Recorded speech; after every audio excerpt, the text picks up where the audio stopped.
കവി ബാലചന്ദ്രൻ ചുള്ളിക്കാടിന്റെ സംഘർഷണം എന്ന കവിതയാണ് ഞാൻ ഇവിടെ അവതരിപ്പിക്കുന്നത്. സംഘർഷണം. അധിക നേരമായി സന്ദർശകർക്കുള്ള മുറിയിൽ മൗനം കുടിച്ചിരിക്കുന്നു നാം.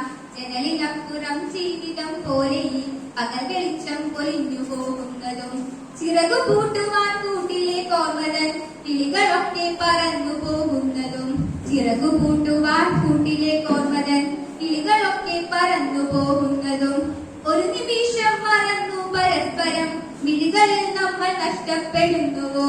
മുറുകിയോ നെഞ്ചിടിപ്പിന്റെ താളവും നിറയെ സംഗീതമുള്ള നിശ്വാസവും പറയുവാനുണ്ട് പൊൻചെമ്പകം പൂത്ത കരളു പണ്ടേ കരിഞ്ഞു പോയെങ്കിലും കര പിടിച്ചൊരു ചുണ്ടിൽ തുളുമ്പുവാൻ കവിത പോലും വരണ്ടുവന്നെങ്കിലും ഒരു നിമിഷം മറന്നു പരസ്പരം മിഴികളിൽ നമ്മൾ നഷ്ടപ്പെടുന്നുവോ.